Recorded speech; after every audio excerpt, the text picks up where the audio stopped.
That's holidays and the high life. Meet Princesses Beatrice and Eugenie. They seem more like twins than sisters. Nobody says Beatrice or Eugenie separately. It is Beatrice and Eugenie. They sort of come together in a pair. Nice dress. Thank you. They're the princesses we love to mock. It looked to the public, that they were never doing anything that involved any serious thought.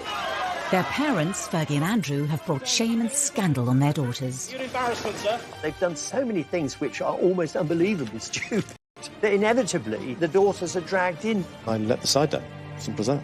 The 9th and 10th in line to the throne have been subject to ridicule in the media. We've had almost as many hats as we've had holidays. And just like our holidays, most of them have been free. Beatrice was widely mocked for her Philip Tracy hat, which was compared from everything from a pretzel to a Lucy. They've been accused of extravagance and privilege. Beatrice famously had about 15 holidays in a year in which she was supposed to be working. And Eugenie definitely got herself a bit of a reputation as a party princess. We've had to learn some lessons the hard way. But how much do we really know about them? A lot of people don't realise that they don't get any money formally from the state. Tonight, using rarely seen footage and in their own words, we reveal the truth about these much maligned princesses. Growing up in the public eye means that every embarrassing, slightly awkward growth spurt or hilarious fashion moment are published around the world. Now happily married and with motherhood imminent for Eugenie, we ask whether they finally managed to free themselves from their parents' controversial shadows. I think there is a lot about the York sisters to be celebrated. Are they pampered princesses? I don't think they are at all. I think they're the reverse.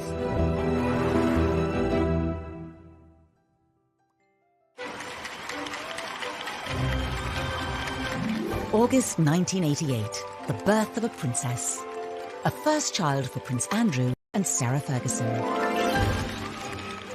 There was huge euphoria. Everyone was just delighted that there was another royal baby, and they came out of the hospital and posed outside.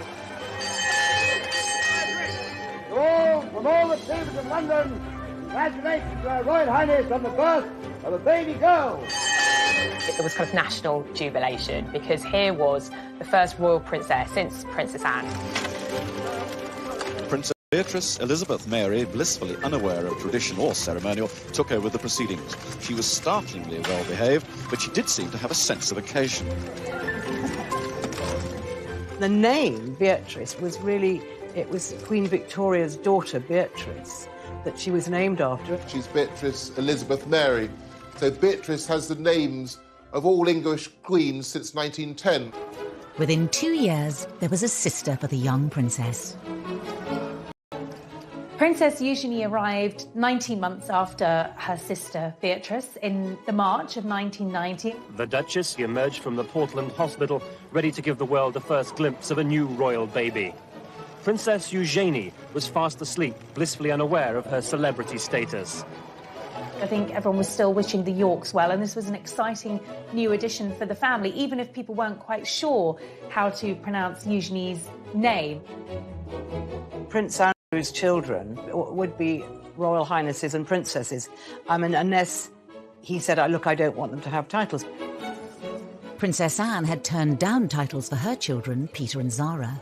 But the Duke and Duchess of York thought it only right that their children should have all the privileges of senior royals. They very much wanted them to be princesses and thought that maybe they would certainly end up as working royals. Prince Andrew's insistence that his daughters be treated as senior royals would lead to criticism of the princesses as they grew older.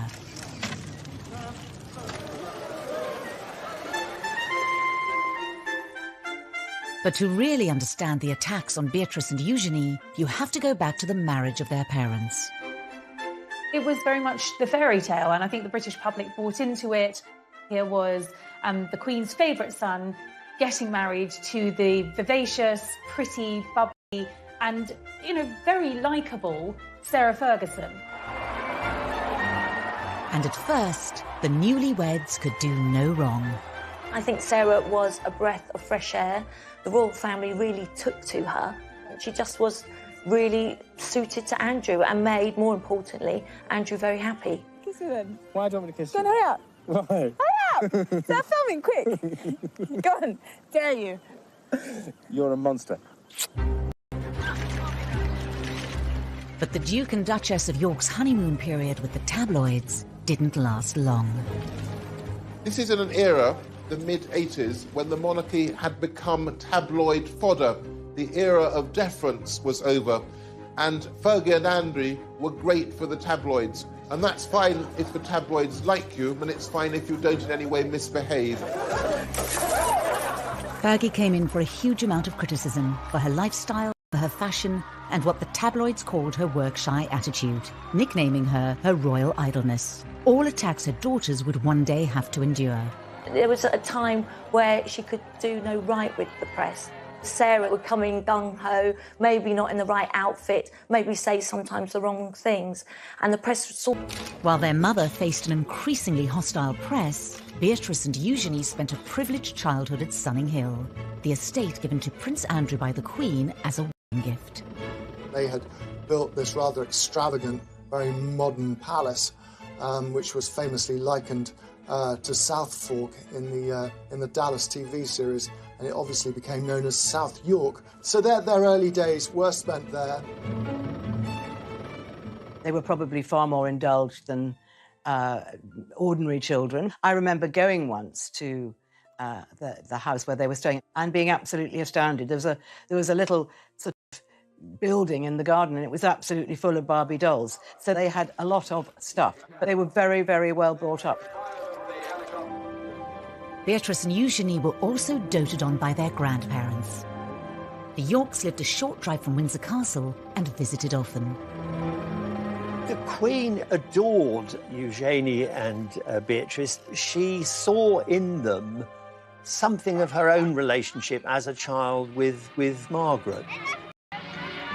Well caught, but the next one is butter fingers.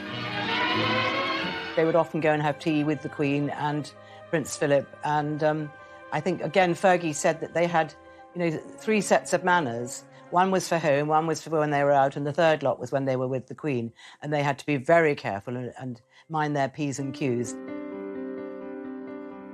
Sarah Ferguson's own parents had divorced, and her mother had left to live in Argentina when Sarah was 12.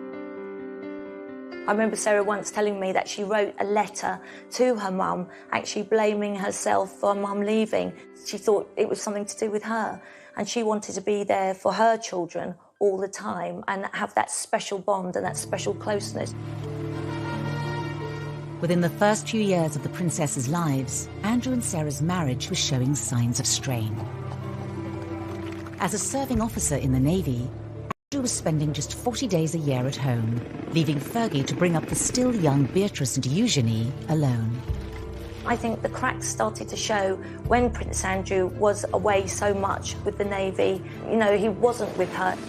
His posting follows 3 months of specialised training, and the Duke will now lead a flight team aboard the frigate for around 18 months. He wasn't there with the girls and bringing them up as she'd hoped. And I think Sarah really started to miss him and miss that family bond, that family life. Beatrice was 3 and Eugenie just a toddler when their parents' marriage finally fell apart. And in 1992, photos surfaced in the press of Fergie with Duchess and her 2 children with a Texan, Steve Wyatt. Beatrice and Eugenie had a very odd childhood. I mean, where their parents were, on the face of it, that remained friends, but they were seeing other people from quite early on. And I think that was probably damaging in a subtle kind of long-lasting way. In March 1992, the Duke and Duchess of York announced that their marriage was over. The announcement that the Duchess of York had initiated discussions about a separation from her husband came as she arrived to pick up their daughter from school. It's always very difficult for children to see their parents split up. And I think perhaps the Queen even felt more maternal towards them, and that they'd had a very hard time.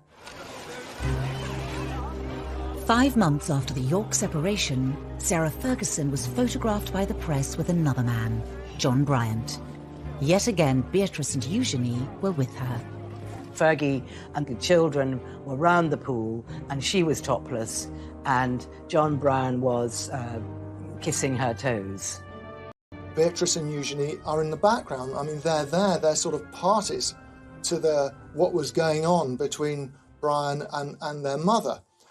They, of course, didn't know. They were too little and too young, but they were seen as sort of pawns in this rather unfortunate and rather seedy affair. The Daily Mirror's expose had serious consequences for Beatrice and Eugenie's family life. By the time the story broke, the two girls were at Balmoral with their mother and the rest of the royal family. And Andrew was there, and the Queen was there, and Fergie then had to go and apologise to the Queen, and she said she'd never seen the Queen that angry. Beatrice and Eugenie's holiday was cut short as Fergie fled Balmoral, taking the young girls with her. They would have been distracted by the nanny, but they would have known that their mother was very distressed, and they would have taken on her distress. The girls went back down south. I mean, and at this stage, they were no longer living at Sunninghill. Their mother had a rented home not far away. She had a series of rented houses in Surrey and Berkshire that she sort of moved to with alarming regularity, which in itself must have been sort of destabilising for the girls. Fergie was reportedly banished by Prince Philip from family gatherings, making life difficult for the princesses. Christmas at Sandringham is a big family occasion, and suddenly Sarah Ferguson wasn't there. That must be very hard to understand when they were young girls. Why isn't Mummy allowed? House on the Sandringham estate. The girls obviously spent time with her and slept there, and then on Christmas Day, Andrew would collect them and take them to church, and they'd go back up to Sandringham House for lunch with their grandparents and the rest of the royal family. Meanwhile, Fergie was having her turkey Twizzler or whatever she was doing on her own. Despite the split, Prince Andrew and Sarah Ferguson were determined to do the best they could for their children. Andrew and Sarah obviously are separated, but they were very much kind of co-parenting, very much a united family unit. It was more than just a united front for sports days. I mean, you would expect that for school events. But it went far beyond that. I mean, they were going on holiday together. It meant there was a lot of continuity and reassurance for Beatrice and Eugenie that their parents were still very much part of their lives.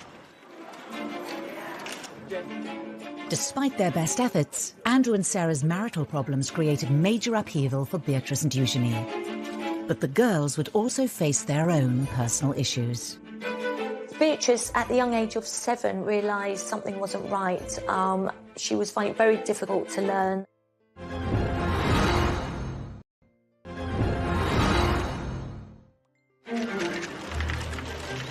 Beatrice was 7 years old and Eugenie 6 when their parents' divorce was finalised in 1996.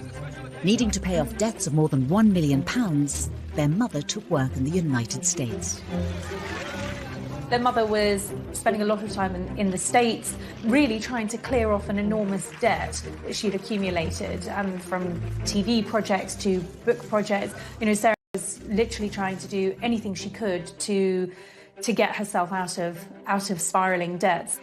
Their lives were regulated by the school terms, which was probably a very good thing. So I think that they didn't suffer in any way from the fact that their mother had to go and earn money and had to spend a lot of time in New York.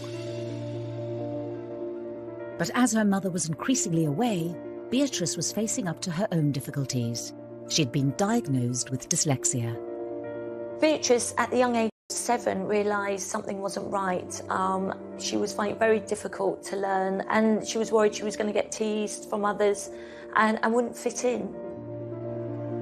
Beatrice would later speak movingly of the condition in an interview for the charity Made by Dyslexia. I remember we had different coloured books to describe how far where your reading levels had got to.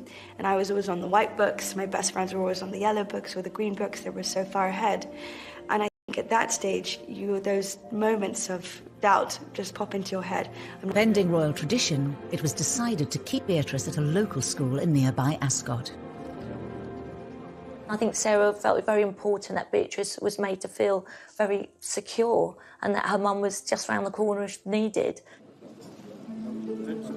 But there were further issues for the family to deal with. Princess Eugenie, as she started to grow and develop, Her parents noticed that there was something slightly different, slightly wrong in the way that her spine was developing. So she started a number of tests and went through a number of specialists. It really worried her. It worried her about her growth. It worried the whole family. It was a very sort of scary time. At 12, Eugenie was diagnosed with scoliosis, curvature of the spine. She needed 8 hours of surgery, speaking out about it later to raise money for the hospital that treated her. I had scoliosis of the spine, which my mum found. They put metal rods in my neck and 8-inch screws up my back, which have now fused together and keep me straight. She makes private visits to see patients, and I understand that she writes to many child patients who have to undergo the same thing as her to say, look, I had it done, best decision in my life. Yes, it was tricky. Yes, I had to wear a back brace, but the upshot of that is that I'm able to ride, I'm able to walk, I'm able to ski, I'm able to lead a completely active life. In their young lives, the princesses had coped with the public scandals surrounding their parents and their private battles. There would be further struggles ahead as they carved out new roles for themselves. But uniquely, they always faced these challenges together. They're very close friends and very close sisters, but they're very different personalities. Beatrice is perhaps a more formal and more reserved. Eugenie is, I suppose, what might be described as bubbly and chatty. The more confident Eugenie chose to go away to Marlborough College, the co-ed public school also attended by Kate Middleton. Marlborough is quite progressive boarding school. It's very sporty. It does a lot of art, does a lot of drama. It's not just about the academic achievement of its pupils. And that really suited Eugenie, I think. And she made a core group of friends there with whom she'll be friends for life. Beatrice, who is, I think, the quieter and perhaps shyer of the two girls, went to an all-girls school in Ascot. She delayed her GCSEs for a year because of her dyslexia, and she didn't get the best grades, but she did go on to become head girl. William and Harry. There was a stage when kind of Harry was falling out of nightclubs, and it would normally be Eugenie as his right-hand wing woman. And they certainly enjoyed themselves, and Eugenie definitely got herself a bit of a reputation as a party princess. Away from the limelight, the public began to see a different side to the princesses, and one that wouldn't go down well. They were mixing with a fast crowd, and it looked to the general public, that they were always having a good time and never doing anything that involved any serious thought.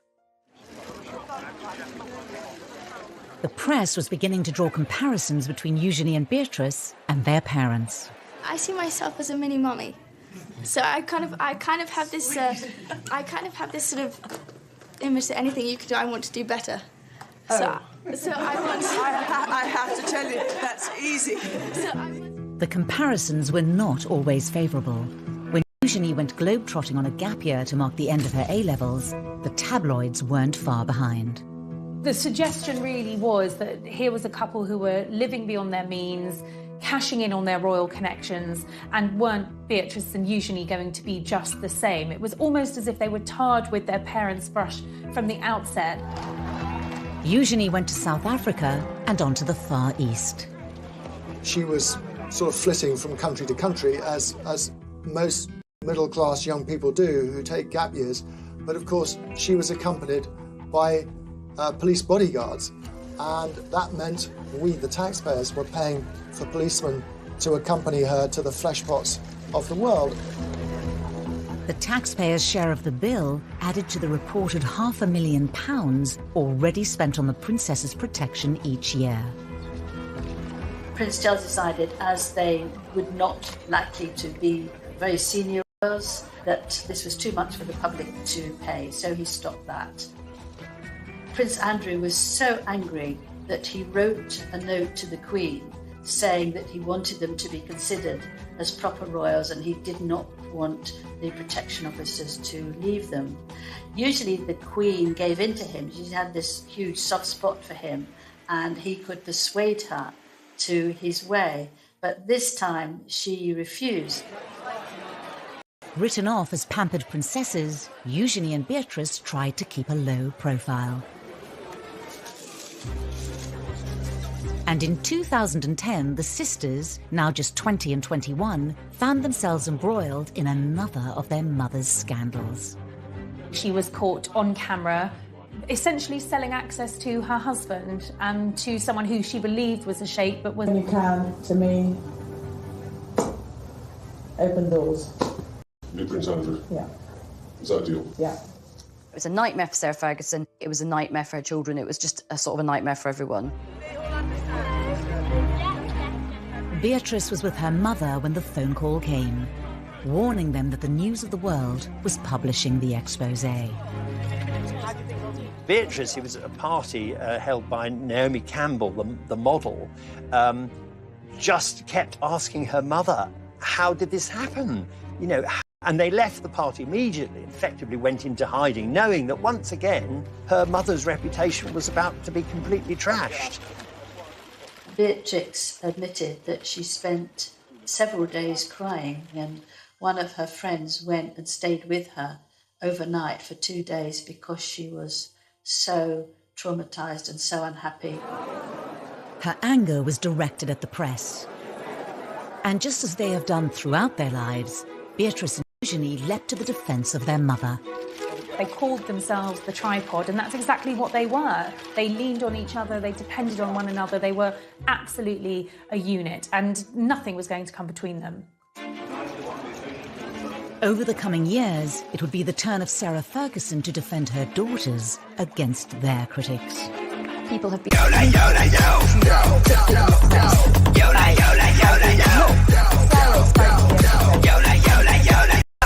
Chúng sẵn thường nói là anh em ta là một gia đình là phải nhiệt tình để mà uống hết mình ta cùng nhau sập sinh vì bất ép bất khả tư lư đừng ép thật em cũng phải nhân nếu hôm nay đã đông vui như thế thì không phải là không vậy. As young girls growing up, Beatrice and Eugenie had less as than William and Harry, but there was still a lot of interest in Beatrice and Eugenie. This, along with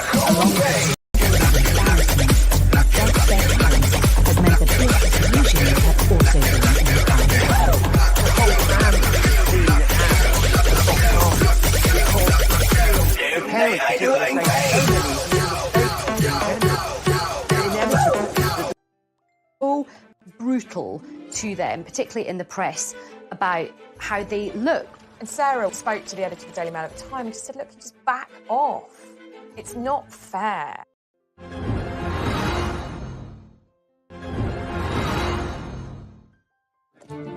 Prince Andrew's insistence that his daughters receive royal titles at birth immediately put them under the glare of the world's media.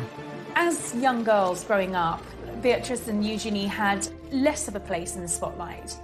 This, along with the scandals and embarrassments that have engulfed their parents, has meant that Beatrice and Eugenie have also been in the firing line. The whole family is seen as a soft target because the parents particularly have made so many, mistakes is being generous, that inevitably the daughters are dragged in. I think there are times when it looks as though the girls are just being knocked because it's turned into something of a national sport, and particularly when it comes to their fashion sense. The two princesses have become renowned for their bold designer outfits. People have been so brutal to them, particularly in the press, about how they look, which is just so old-fashioned and sort of sexist in this day and age. The two of them are quite similar. They quite like vibrant, eclectic, colourful clothing, and fair play to them. Fergie was often criticised in the press for getting it wrong in the fashion stakes. You know, her fashion choices were bold, some might say garish, always over the top. And I suppose when we started seeing Beatrice and Eugenie taking a leaf out of Fergie's fashion book, history repeated itself. But it was when Beatrice and Eugenie were seen arriving at their cousin William's wedding in 2011 that the ridicule reached new heights.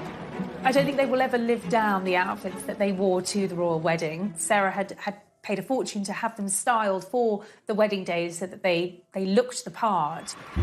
Beatrice's choice of headwear instantly created a national debate. Beatrice was widely mocked Philip Tracy hat, which was compared from everything from a pretzel to a loo seat.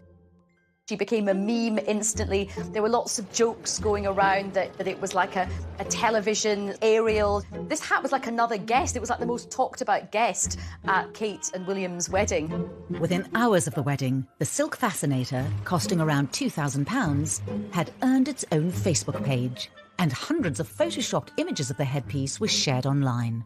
It did get the headline, maybe for the wrong reasons, but they're very confident, and I think they have this wonderful knack of just, you know, laughing it off. The princesses used a charity speech to showcase their positive attitudes. Growing up in the public eye means that every embarrassing, slightly awkward growth spurt or hilarious fashion moment are published around the world. Together we have laughed, together we have cried. Ultimately, though, together we fueled each other's sense of humour. Beatrice actually did something very clever. She turned the thing around brilliantly by auctioning the offending fascinator. It raised £81,000 for charity, which she got a lot of good publicity for that. The princess's love of headwear became infamous and was mocked by the critically acclaimed Channel 4 show, The Windsors. If there's one thing we're famous for, it's our holidays. Me. Hats. So basically, this is just like a small selection of some of the incredible fascinators that I've got. So, and these cost like in and around about £1,000, £2,000 each, which is a lot, like if you're poor. They were called the Frumpy Sisters, the Two Ugly Sisters. You know, the press were very cruel, and that must have been incredibly upsetting for them. In 2018, the princesses opened up about how the scrutiny has at times taken its toll, particularly after one royal engagement. They spent an hour or two in Buckingham Palace meeting dozens and dozens of people doing the royal job, and suddenly a story dropped criticising their appearance and their clothes. They admitted that they were both in tears and trying to comfort each other because they felt they'd been so badly treated. Even Beatrice's weight was criticised when she was just 19, proving once again that life in the spotlight came with serious downsides. Beatrice was pictured on a beach in a bikini, and those pictures were published in all of the newspapers.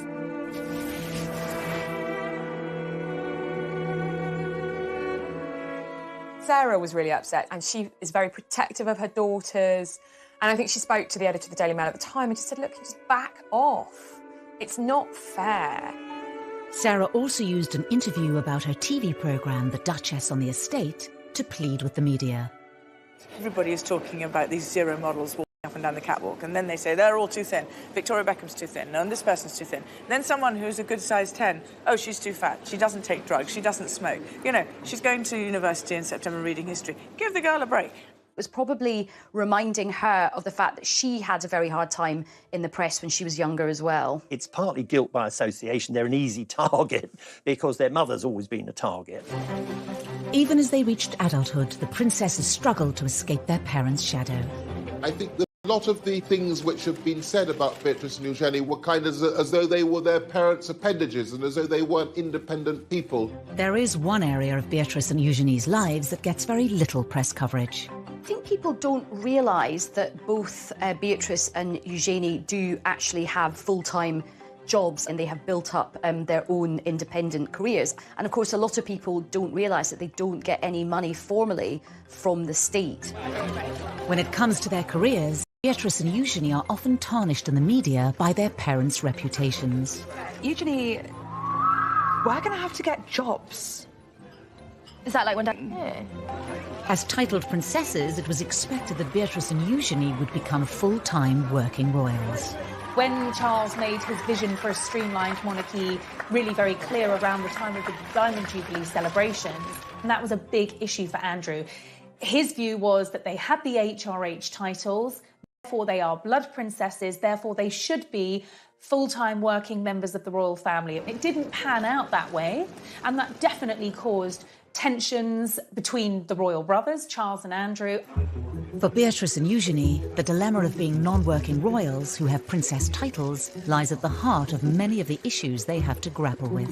For two members of the royal family who are as close as Eugenie and Beatrice to being core members, it is unusual to be working. They never wanted to be accused of cashing in on their royal status and being idle. They wanted to go out and get jobs. But it did take a while for them to get to that position. When they left university, came back from their gap year, they were still living very much within the protective bubble of the palace.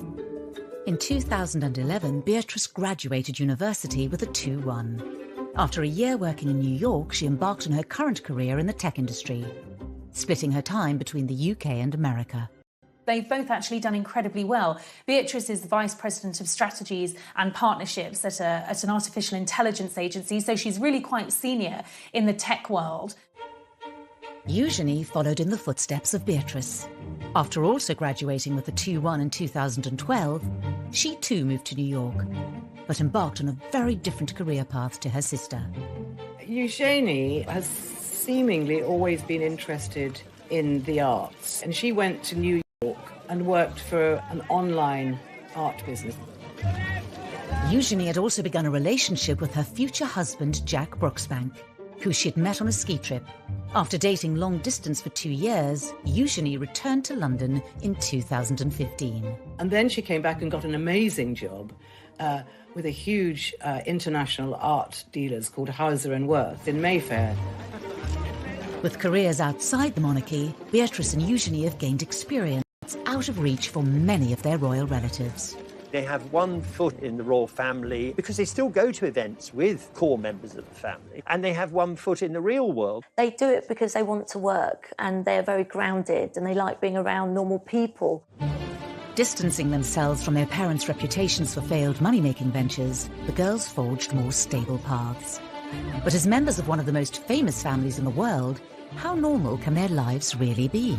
They do come back for things like Trooping the Colour and the garden parties in Buckingham Palace, and they're 9 to 5, 5 days a week. Part of the reason that they have been employed is because of their network. It's because they're Princess Beatrice and Princess Eugenie, and they are styled as such. They kind of get the best of both worlds because they get to earn their own money, but they also still enjoy the privileges of being princesses. We know that in the first year of working in their jobs, they had numerous holidays. They're not clocking in and clocking out, as it were. Beatrice and Eugenie certainly benefit from their royal privilege, and their HRH titles mean their every move is of public interest and open to scrutiny. The princess's jet-setting lifestyles made headlines once again in 2015. Beatrice famously had about 15 holidays in a year in which she was supposed to be working, and then was horrified when, this was criticised.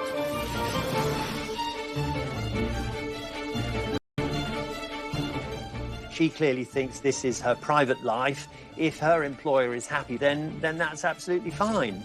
And the same applies to Eugenie.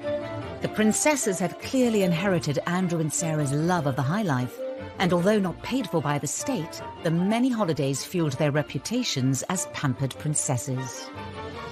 Clearly somebody had a word and made it very clear that there needed to be some settling down. Otherwise, this really was damaging the reputation of the monarchy. The princesses showed they were able to respond to public perception in their speech for the charity We. As young working women in the public eye, we've had to learn some lessons the hard way. In many ways, we are grateful for that, in hindsight, naturally. As royals, they also carry out public duties too. Beatrice and Eugenie are patrons of a wide range of charities. In the same way that Sarah has always used her public profile to promote charitable causes, Beatrice and Eugenie have both been very active in the charity world and have chosen charities that are meaningful and relevant to them. So Beatrice has aligned herself with children's charities with a focus on education and the dyslexia charity that she works closely with. I really see the work that we're doing, raising awareness around dyslexia, as a true pillar to stand up the concept of reimagining education. Beatrice ran in the London Marathon in aid of charity, the first member of the royal family to do so in 2010. Really excited. I'm desperate to get to the start line. I'm desperate to get going. Eugenie has most recently focused on anti-slavery and empowering women. She went on to become the patron of the National Orthopaedic Hospital, where she had been treated for scoliosis when she was 12. Today, I'm so lucky to get to work with and support other young women who are going through the same Live fearlessly too. Despite their dedication, their charitable efforts are often overlooked in the press. There's far too much focus on perhaps some of the outfits that they've been wearing or what they're getting up to in their private lives. And because there has been so much scandal associated with their parents, that has slightly overshadowed the good work that they have done themselves as individuals. I think in terms of their public conduct, they've seen the mistakes that both of their parents have made. So I think Beatrice and Eugenie have learnt from this. They've given very few rather short interviews, normally about something very specific, often a charity involvement. They want to live quiet lives below the radar, the antithesis of the lives that their parents have lived. That desire to largely remain out of the public eye is all well and good, but when it comes to royal romances, it's often impossible. And Eugenie's wedding would invite yet more media scrutiny. It was Eugenie trying to compete in glamour with Harry and Meghan's weddings, but this is someone who's ostensibly an ordinary working person.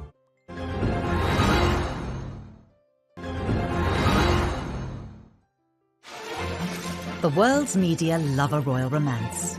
As the tabloids fixated on Prince William's relationship with Kate Middleton and Prince Harry's rumoured girlfriends, love was blossoming under the radar for Prince Eugenie and Jack Brooksbank.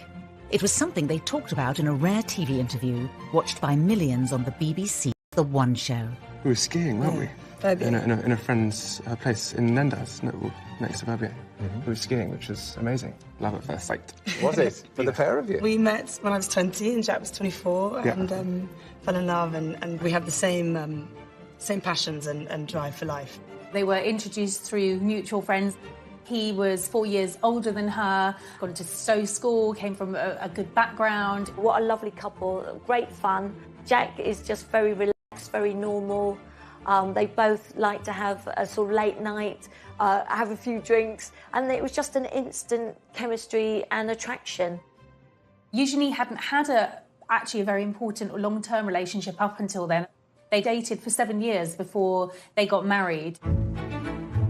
Although not from an aristocratic background, Jack mixed in the same circles as Eugenie.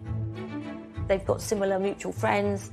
Jack gets on well with Prince Harry, and Sarah absolutely adored Jack, as did Beatrice, and he just seemed to fit in with the family so well. When they met, Jack was working at Mahiki nightclub, where Eugenie enjoyed nights out with Beatrice and her cousin Harry. He works in hospitality, he is a brand ambassador for a tequila company, Casamigo, and he didn't go to university, he actually went straight into the trade of hospitality. And even I'm just off to work. Have a good day, darling. Tequila. Shots. Eugenie and Jack announced their engagement in 2018. To mark the occasion, the couple also did an interview with ITV's long-running daytime show This Morning. How would you describe each other in just 3 words? She's this bright, shining light. I was quite surprised that they did an engagement interview because they do occupy this kind of hinterland between. They're not senior working royals. They are private individuals. So ordinarily, you wouldn't have a engagement interview for a private royal. So the iconography was, this is a royal wedding. And the interview was in Buckingham Palace. But Eugenie's big day had to be put on hold. Because of the order of hierarchy, she actually had to wait for Prince Harry to marry Meghan before she could marry Jack, even though they'd been engaged for a long time. There was a certain amount of upset about that and upset about being told you've got to wait. The British public won't be able to be even remotely enthusiastic about this wedding. As a senior royal, Harry's wedding came first, but Prince Andrew was apparently determined to make sure that his daughter's was no less important.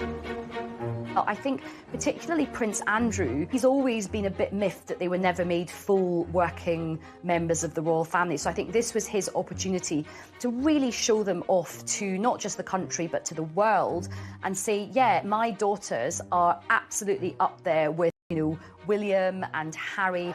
Eugenie's big day was looking to be an extravagant affair. Prince Andrew very much wanted to have a big funfair for his daughter. It was very difficult because I feel that a lot of the public didn't want this. They thought it was a waste of taxpayers' money from the security. They aren't senior royals, so why should they have the same as Prince William and Prince Harry? And a lot of it, of course, revolved around Prince Andrew, whose reputation was sinking fast. by this stage, and it was seen as sort of him being too excessive.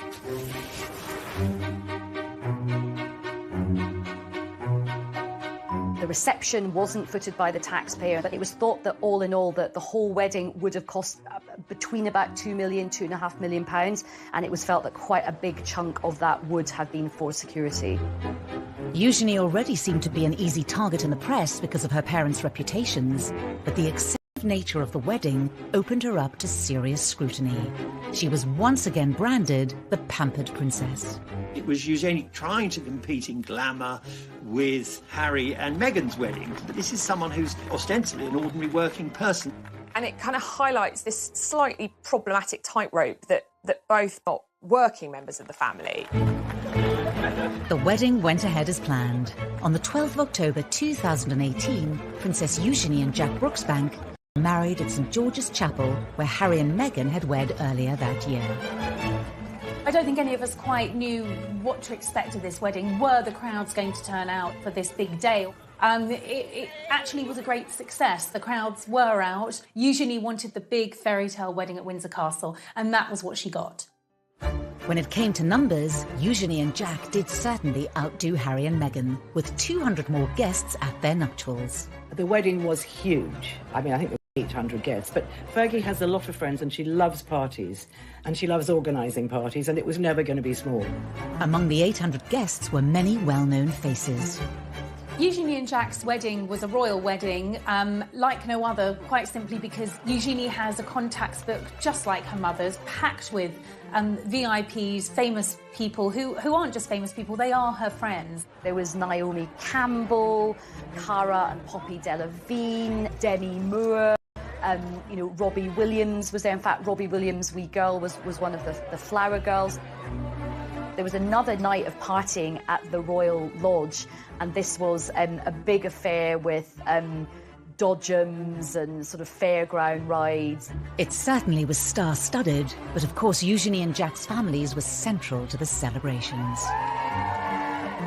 Her father walked her down the aisle. Her sister was her head bridesmaid. She had her nieces and nephews, Princess Charlotte and Prince George, as part of the wedding party. So for all the famous faces in the pews, at the heart of the wedding, it was family, and that's very important to Eugenie.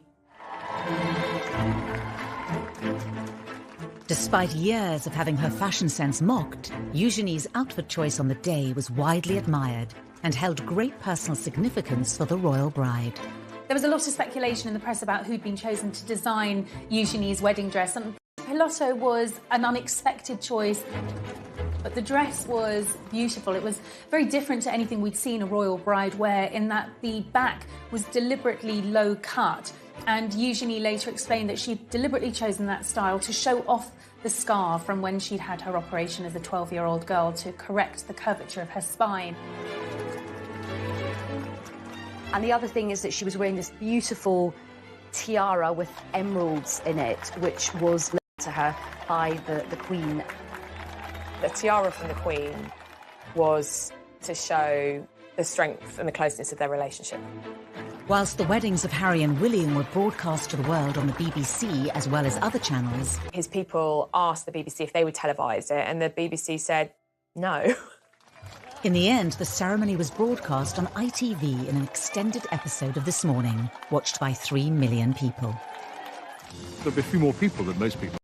There are a few more than Harry had, but that's just the nature of Eugenie and Jack. They've got so many friends that they need a church of that size to fit them all in. I remember watching the interview they did with Prince Andrew, and I kind of winced. Our wedding's bigger than your wedding. Despite all Andrew and Sarah's efforts to ensure all eyes were on their daughter, attention once again turned back to Harry and Meghan. That day was somewhat overshadowed when, just a day later, Harry and Meghan publicly announced that they were expecting their first child. It's understood that they shared that news with close family friends at the wedding itself. And understandably, that was upsetting for Princess Eugenie. Although Meghan and Eugenie get on perfectly well, they are not good friends. I just don't believe it was a coincidence. But after Eugenie had her fairy tale wedding in the spotlight, Beatrice had no choice but to keep hers out of sight. Suddenly, the entire world is looking at Prince Andrew and their family, and it is one of the biggest scandals.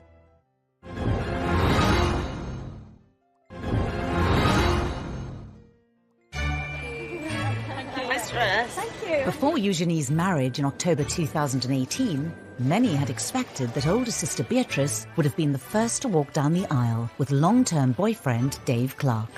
They were introduced through Prince William. Dave's a very charismatic guy, very popular. Sarah and Andrew adored him from the minute Beatrice brought him home. She's a very conventional young woman, so she wanted to get married. And it became clear, despite pressure from Beatrice, that Dave Clark didn't want to marry her. With no marriage in sight, the relationship came to an end in 2016. I think that for Princess Beatrice, she'd invested 10 years of her life with a man that wasn't going to marry her, so that is a difficult situation for any young girl to be in. But a little over 2 years later, Beatrice found love again, after spending time with friend of the family, Edoardo Mozzi. They've known each other for a long, long time. However, they were reacquainted at Princess Eugenie's wedding. This was a courtship that moved very quickly, certainly compared to her previous relationship. Just a year after they started seeing each other, Edoardo proposed. Beatrice's engagement to Edoardo Mozzi family for a long time, so it couldn't have been happier for her. 36-year-old multimillionaire Mozzi made his fortune as a property developer after studying politics at Edinburgh University. He is of Italian heritage with an English mother, was brought up in England, and is a successful, talented, young professional man. After the engagement was announced, the date of the wedding was set for late May. Beatrice knew she wanted a smaller wedding. She didn't want the big wedding at St George's. You know, she'd watched Eugenie have this fabulous celebrity star-studded wedding and had loved that wedding, but it wasn't the wedding that she wanted. It was a step change in the position of Prince Andrew, who'd previously insisted that his daughters should have the biggest and best of everything. He made bones about it. His children are the granddaughters of the Queen. That gives them a certain status and a certain position. He felt they were entitled to the kind of wedding that Harry had enjoyed and that other members of the royal family had had over the years. Beatrice's wedding to Edo Mozzi was always planned to be a smaller affair than Eugenie's wedding. You just couldn't do the same thing again. There'd been too many criticisms. And more than that, of course, we were in a year where, well, to put it delicately, Andrew was once again in the most awful trouble. A scandal which had engulfed Prince Andrew for more than a decade hit the front pages once again and threatened to overshadow Beatrice's wedding day. The Yorks have gone through so many scandals, but by far the most damaging has been Andrew's relationship, his friendship with the late paedophile Jeffrey Epstein. It was kind of viewed that when a putative date in May was set for Beatrice's wedding, the firm, the palace machinery, were quite concerned with how it would look because they didn't want a massive kind of celebration a la Harry and Meghan or William and Kate because they thought it would be inappropriate. Prince Andrew has strongly denied the accusations made against him.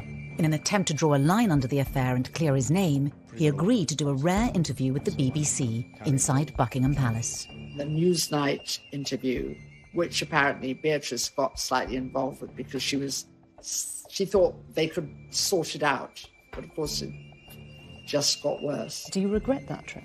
Yes. Do you regret the whole friendship with Epstein? No, still not.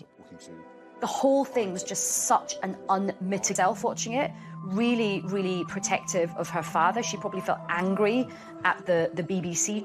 It would have been heartbreaking for her, really, because her parents had relied on her advice for many other things. And this time she was in a very difficult situation and she went against her instinct. I wonder what effect all this has had on your close family. You've got daughters of your own. It has been what I would describe as a constant sore in the family. She wanted the right thing. She wanted her dad's name to be cleared. She believed in her dad. Anything she could do to try and save her father and also to save her wedding day. Their father was taken out of frontline royal duty, making a public wedding difficult. It was still going to be a royal wedding. No decisions have been taken over whether to film it. There would have been some photographers, and then the reception at Buckingham Palace would have been private. But of course, the COVID-19 pandemic threw everything up in the air. As the country went into lockdown, the wedding was postponed. Everyone felt so sorry for Beatrice because she was the one that, kept having to change her plans. And of course, this is a virus that doesn't discriminate in terms of class or privilege, and it doesn't matter if you are 9th in line to the throne, you still have to obey the same rules as the rest of us. But just 2 months later, in a move that shocked everyone, Princess Beatrice married in secret. These beautiful photos of the happy couple are the only official record of the day. COVID, in a way, lessened the embarrassment of a wedding at which Andrew had to virtually be brought in a sack because he was in such disgrace. Princess Beatrice managed to pull off something no modern member of the royal family has done. She managed to get married in secret, away from the prying eyes of the press and the long lenses of the pesky paparazzi. It ended up being in actually one of the most beautiful places in England, which is the chapel in the grounds of Royal Lodge, where the Queen worships every Sunday. The Queen was heavily involved in the wedding, even lending Beatrice a modified version of a vintage dress by Norman Hartnell that she herself had worn to a film premiere in 1962. It was just stunning. She looked absolutely beautiful. I think you can see that the Queen really does hold Beatrice very fondly. The Queen also offered her the tiara she'd worn on her own wedding day, in another clear sign of support for her granddaughter. For all the people who criticised her about all her outfits, she really had the last laugh because she looked absolutely box office. The public. It was rather heartening to see the pictures, and I thought this is a very good way of dealing with Andrew's fall from grace, dealing with the pandemic. In a video announcing the winners of a drawing competition for the Forget-Me-Not Hospice, Beatrice talked for the first time in public about the wedding. Do you think this might be my wedding? Because I had a chance to get married this summer and it was so much fun. But I'm not sure I looked as smart as Russell Bear does in his outfit. I think Beatrice and Edo were actually very happy that it happened that way. It was very private, it was all very low-key, which is exactly what Beatrice and Edo wanted. With both princesses embarking on the next phase of their lives, what could their future hold in a slimmed-down monarchy? It's quite possible that now Harry and Meghan are out of the picture, that there will be things that Beatrice and Eugenie could do, which is what their father wanted them to do all along.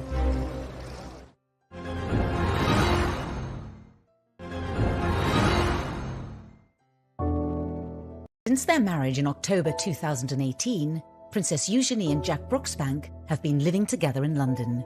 She continues to try to balance her professional career with royal duties. She has sort of settled into married life. She lives at Kensington Palace in a small cottage, ivy cottage, provided for her by the Queen. But in all other respects, she's leading an independent life, a life independent of the royal family. Her sister Beatrice and new husband Eduardo live in an apartment in St James's Palace. But the global pandemic meant both sisters made plans to be closer to family during lockdown. Beatrix stayed with her in-laws. She gets on very well with her mother-in-law, and they've known her since she was a child. Meanwhile, Eugenie and her husband Jack went to stay with Sarah and Andrew at Royal Lodge. They experienced the dangers of COVID firsthand when Jack's father, George Brooksbank, was left battling coronavirus in intensive care.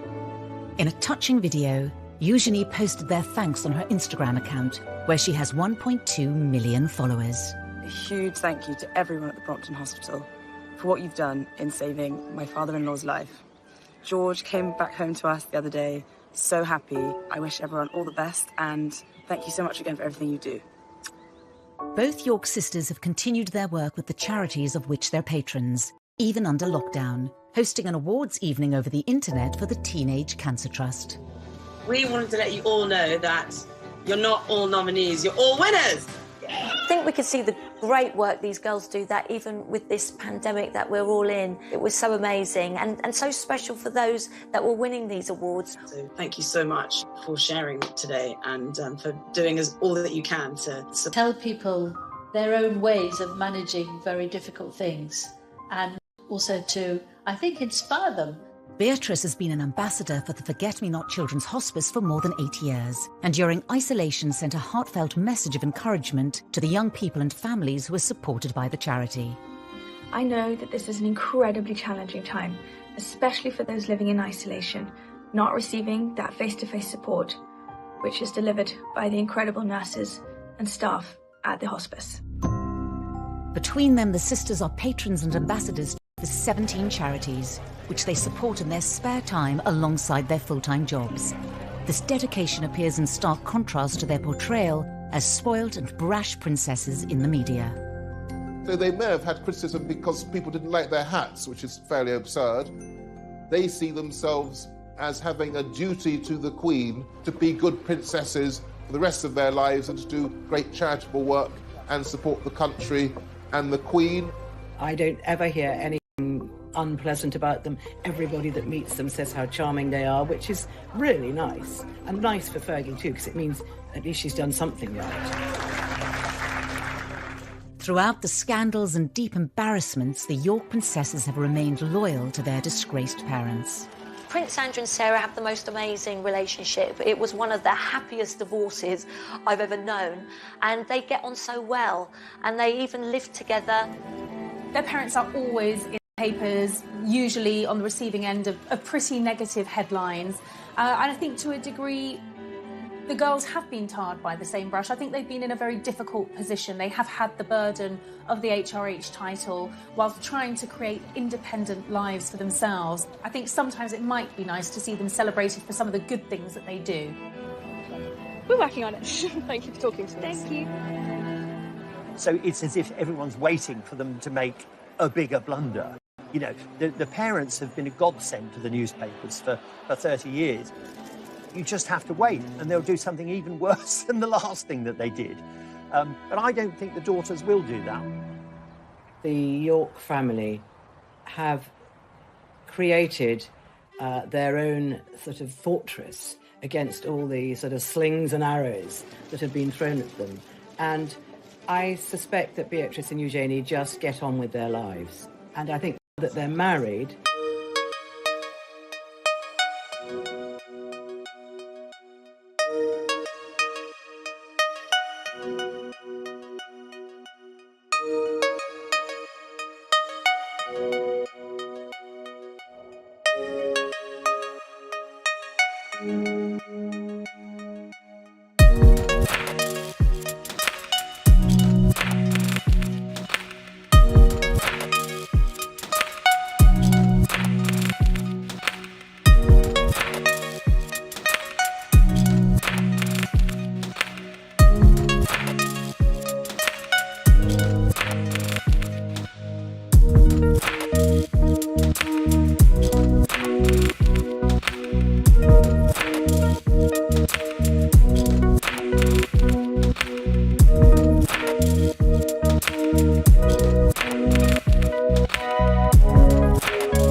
Are they pampered princesses? I don't think they are at all. I think they're the reverse. They've had to deal with a lot of criticism. You can certainly detect a softening in the attitude of the newspapers to Beatrice and Eugenie. Even the most hard-bitten hack doesn't feel any longer that two daughters who haven't really done anything wrong should be pilloried. The girls have definitely won over the public. I think that the public are definitely looking at them with different eyes. The road has sometimes been a bumpy one, but they are married, they are really free, I think, from their parents now in a way that they haven't really been up until now. They are financially independent, they are living their own lives. And I think there is a lot about the York sisters to be celebrated.